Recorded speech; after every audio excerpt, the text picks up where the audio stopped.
On Saturday, the terrorist group controlling Gaza unleashed a series of rocket strikes against major cities in Israel.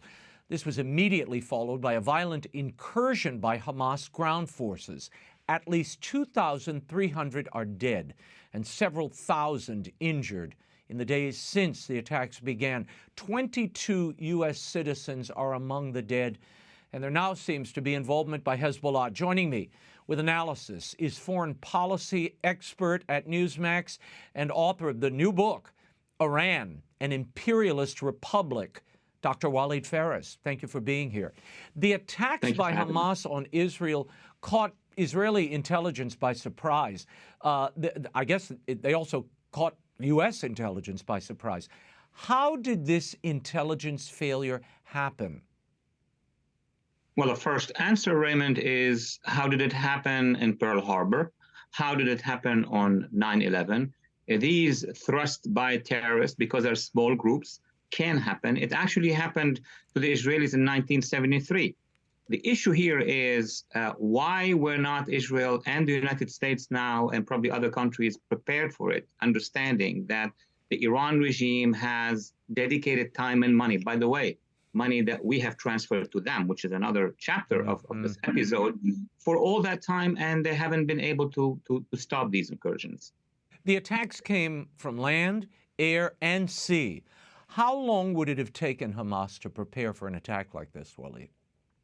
Well, I want to be frank and honest with your audience, with the American public in general. From what we know, from what I know, from what I have seen, it's been years that the Iranian-backed Hezbollah and Hamas have been preparing for these operations. And the worst thing about it, Raymond, is that they spoke about it. There are posts on social media. So, you know, our intelligence community only can harvest these, but probably they need more protocols of ensuring that this is happening. But the idea was there.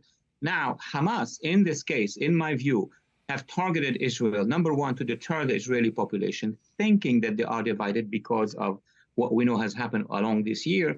Second, because they felt that this administration is not going to support Israel, and because of our divisions. And the most important geopolitically, Raymond, is that Israel and Saudi Arabia were getting closer to a deal.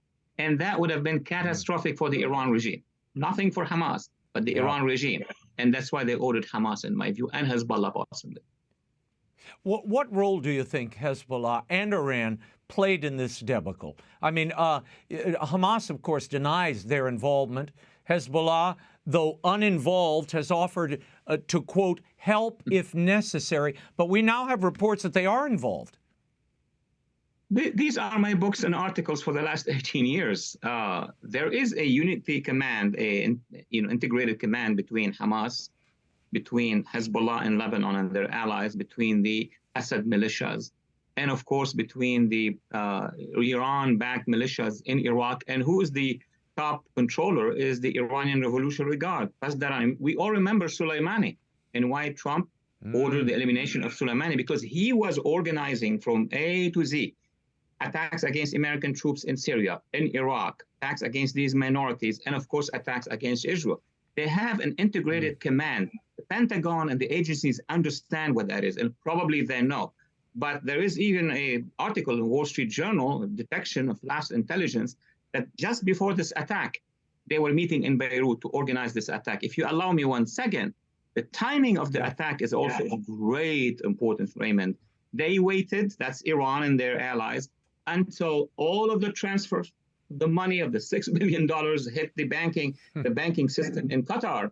And then they could do it. An Egyptian intelligence official has said Jerusalem ignored repeated warnings that Hamas was, quote, planning something big, which included a direct notice from Cairo's intelligence minister to the Israeli prime minister. Now, Benjamin Netanyahu has denied receiving any such warning, calling it fake news. What do you make of that report? Look, in the world of intelligence, we'll only know after 10, 20, 30 years in books and memoirs and what have you. We're going to wait for the Netanyahu memoirs and many people here in the United States. I would say that Israel receives warning. It receives warning all the time, and not just from Egypt, from Jordan sometimes, and sometimes from Saudi, the UAE. By the way, the UAE, through the Abraham Accord, has a security arrangement and an exchange of information. To receive is one thing. To actually believe it's credible, to take some measures, that's a different story. And yes, there could be a failure. I mean, I'm not neglecting this, but the issue is much wider than just the failure, because Israel had a failure in 1973 and then it won the war. There have been protests among Israelis for months now against the government led by Benjamin Netanyahu. If I heard you right earlier, you believe Hamas took advantage of the problems within Israel to launch this attack now, hoping that the public would be divided. Let me tell you something. I mean, I have dedicated 3 to 4 decades of my life to study how the jihadists operate. I have 4 books. We discussed them with you, obviously. Yep. And it was even mentioned in social media and beyond social media, on satellite TV, in Arabic, obviously, that any division, any deep division inside Israel inspires Iran and their allies to conduct. It's not the only reason for why they conduct, but this is an adjacent reason. Oh, they are divided. They're going to take time, basically, to make a decision. By that time, we'll go in. But there is another division, not just within Israel. They have analyzed our deep divisions here, and everybody outside the United States understand. And that would be what's happening between, the current administration, the past administration, Congress itself, and Congress and the administration, the role of our media. They have analyzed all of that. So we are weaker in terms of making decisions on national security. And the Israelis were disoriented by all what happened under the previous months, as you just mentioned. Right. On Wednesday, the former Hamas chief, Khaled Mesal, he called for protests and jihad around the world to take place on Friday in support of the Palestinians. He specifically called on neighboring countries, Jordan, Syria, Lebanon, Egypt, to do their duty and support Palestinians. He added, to all scholars who teach jihad, to all who teach and learn, this is a moment of application of theories. What do you make of this call for protests and jihad? Will we see violence in the streets and against Jews, not only in the Middle East, but worldwide? Raymond, we have heard it. Everybody dealing with the Middle East, should they be from the Middle East or from the United States and either Western Europe or other parts of the world, yes, he made that speech. But the funny, I don't want to say funny, the dramatic thing about it is that he had made that speech before. Many times he has been inspired by, let them write down, the Sheikh, inspirer of the Muslim Brotherhood, Al-Qaradawi. Al-Qaradawi said word for what Khalid Mishal has said. He said, jihad has different forms, jihad in the jihadi sense. One form is to protest. Another form is to have urban disturbances. A third form would be fighting on the ground. And a fourth one would be suicide. I mean, it's on Al Jazeera. It's not something secret. So Khalid Mishal very naturally says, yeah, I need your help. I need protests and I need suicide bombers. I need everything you can. Yeah, scary. Addressing the nation from the White House on Tuesday, President Biden confirmed that among the dead are at least 14 Americans. Then he added this. We stand with Israel. And we will make sure Israel has what it needs to take care of its citizens, defend itself, and respond to this attack. And when Congress returns, we're going to ask them to take urgent action to fund the national security requirements of our critical partners. Walid, is the U.S. prepared to move additional assets as needed? I mean, we have billions of dollars going to Ukraine. We have armament reserves that are at a low point, given that all the armaments that have been shipped to Ukraine. Do we have enough to arm Israel? We do have enough armament to arm many people, but we're going to look at the strategy. It's not just about, floating an aircraft carrier and a task force and another one. It's what is it that they're going to do? Why are we spending all that money if what we're going to do is symbolical? I mean, I spoke with Israelis, spoke with other people in the Middle East.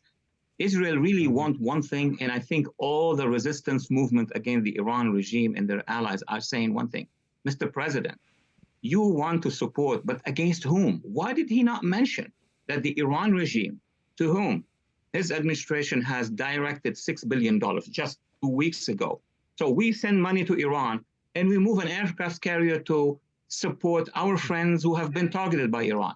There is something illogical in this position. So if we are ready to engage and be responsible against Hezbollah and Hamas and the other forces, then yes, let him explain to the public, let him explain to the Israelis. But if it's the issue of sending one aircraft carrier or all the expenses and then nothing is going to happen, if it's about just deterrence, at least tell us deterrence against whom. Pronounce the term Iran, cut down the Iran deal, and then maybe Israelis and most Americans will say, okay, but it's not convincing. No. It's a policy that contradicts itself. I mean, that's the problem. Yeah. Israeli Prime Minister Benjamin Netanyahu has vowed a full-scale invasion of Gaza. On Tuesday, President Biden pointed out that Hamas does not stand for Palestinian people's right to dignity and self-determination, but solely for the annihilation of the State of Israel. Will Israel's total invasion of Gaza increase the likelihood of regional involvement, meaning external threats to Israel, adversaries coming in and joining this battle? Raymond, there are multiple things with this situation.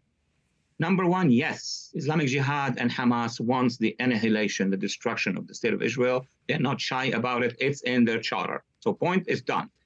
Number two, Israel will have to do something about it because in the laws of wars, balance of power, if they kill 1,000 of your civilians in this case, it was not a battle, it was a slaughter, it was a genocidal act, and you don't react, you don't reduce the threat, you don't eliminate the threat, they're going to do it again and again. And every time it's going to be bigger. The Israelis themselves have told the world. I mean, there were casualties in 5, 6 civilians sometimes with their rockets up to maybe 50 civilians, but 1,000 plus?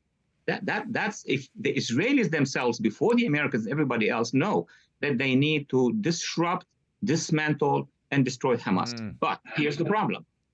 The bridge to cross to get to that goal is very dangerous. Invading the Strip, the Gaza Strip, with the classical warfare, that's the only warfare they can do at this point in time, plus some James Bond's operations that are needed, but that will going to be costly. Now, it's really a very tough decision on the Israelis, and I think the mood of the Israeli public is they have to do it, even if they have to suffer casualties. Allow me one addition that is not, I have not made that very statement quickly, yet. I'm almost out of time. Go ahead. There are many people against Hamas in Gaza, so there needs to be an outreach by them, by us, to this opposition and enlist them in the struggle against Hamas. During a rally in Iowa this weekend, former President Donald Trump said this about the attacks in Israel. Watch. The Israeli attack was made because we are perceived as being weak and ineffective and with a really weak leader. So 4 years ago, we had the Abraham Accords, and today we have Israel being attacked. And the only difference is, I believe, it's a difference between one president and another president. Is that a valid critique? And does this war collapse the Abrahamic Accords, of which you were a part of? Yeah, two things. Number one, it's a deep difference of policies and strategies. I even discussed with you my previous book, Biden, Trump, and the differences in foreign policy. There is a difference. And true, the Trump administration, despite all the domestic political problems, was going in the right direction. Number one, formation of Arab coalition. Number two, working with the Arab moderates on, defeating the jihadists. That was the Riyadh summit, and I commented about it. And most importantly, the Abraham Accords. Comes this administration 3 years ago. Withdrawal from Afghanistan, transfer power to the Taliban. That alone is catastrophic. Number two, removing the Houthis, a terrorist Iranian militia, from the U.S. terror list. What is that message? And number three, return to the Iran deal, and more and more and more. Obviously, this is a very different policy, and that would encourage the other side to actually conduct such operations. They really perceive us as weak, undecided as well. And there is the third point and final point. Iran knows that by sending them all that money, they are wondering, why are they sending us all that money? They are so weak. There's some interest out there, so we can strike. Walid, final question. I have about 5 seconds here. Are the Abrahamic Accords dead as a result of what we're seeing in Israel now? They are currently paralyzed. They're not dead. They're still with a soul. But it needs a major change here in Washington for them to move forward again. Okay, Walid Phares, we'll leave it there. Iran, an imperialist republic, and U.S. policy is available now in bookstores everywhere. Thank you, Walid. Thank you very much.